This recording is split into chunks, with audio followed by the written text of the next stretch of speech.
فَإِنَّهُ لَيْسَ مِنْ أَهْلِكَ، کہ نوح تیری آل میں سے نہیں، اعمال کی وجہ سے۔ اور یہ جو ہے نا نسل پرستی، قرآن نے اس کو منع کیا۔ دنیا میں نعرے لگتے رہے ہیں، لیکن پریکٹیکلی جو کام کیے اس حوالے سے وہ قرآن نے کیا اور اسلام نے کیا، کہ پیغمبر کے ارد گرد صحابہ کرام غریب بھی ہیں، امیر بھی ہیں، عرب بھی ہیں، غیر عرب بھی ہیں، سفید رنگ والے بھی ہیں، کالے رنگ والے بھی ہیں، لیکن پیغمبر نے جو معیار رکھا ہوا ہے وہ عمل ہے۔ یعنی وہ غلام جن کے ساتھ لوگ اکٹھا کھانا نہ کھایا کرتے تھے، ان کی رہن سہن کی الگ جگہ ہوا کرتی تھی، ان کے قریب بیٹھنا اپنے لیے حقارت سمجھتے تھے، پیغمبر نے بلال کو اپنے قریب بٹھا کر کے بتا دیا کہ معیار عمل ہے، نسل نہیں ہے اور رنگ نہیں۔ عثمان بن مظعون کو سینے سے لگا کر کے بتا دیا کہ بوڑھا ہونا جرم نہیں ہے،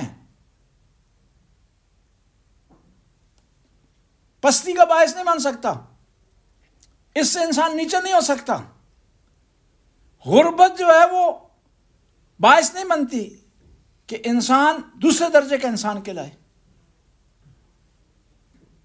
پیغمبر نے یہ ہمیں درس دیا ہے اور ہم نے پیغمبر کو فالو کرنا ہے۔ اور امام حسین کربلا میں، شہدائے کربلا میں، ہر نسل ہر قوم، جون ہیں، حبیب ابن مظاہر ہیں، حر ہیں، انہی میں ساتھ ساتھ کون ہے؟ علی اکبر بھی، ہاشمی ہیں، قریشی ہیں، علوی ہیں، ٹھیک ہے، اور ساتھ کیا ہے؟ جون ہے۔ دیکھیں انسان کو اپنے بیٹے سے بڑا پیار ہوتا ہے، اور بیٹا علی اکبر جیسا ہو، لیکن امام جب لاش پر آئے، امام نے جو لاش کے ساتھ سلوک کیا ہے، جو معاملہ کیا علی اکبر کے، وہی سیم جون کی لاش پر جب آئے، وہی انداز امام حسین کا۔ حالانکہ جون کون ہے؟ غلام ہے، رنگ کیا ہے؟ سیاہ ہے، لیکن وہی برتاؤ کر رہے ہیں جو اس سے زیادہ علی اکبر سے کر رہے ہیں۔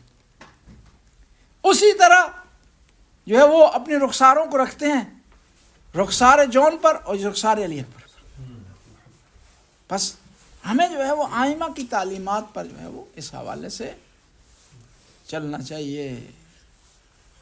اور انسان کی ترقی میں سب سے بڑی رکاوٹ یہ فرقہ پرستی، قبیلہ پرستی، قوم پرستی، یہ انسان کو ترقی نہیں کرنے دیتی، آگے بڑھنے نہیں دیتی۔ بس ہمیں کوشش کرنی چاہیے، اگر ہم چاہتے ہیں دینی اور دنیاوی لحاظ سے ترقی کریں تو اپنے اعمال کی طرف توجہ دیں۔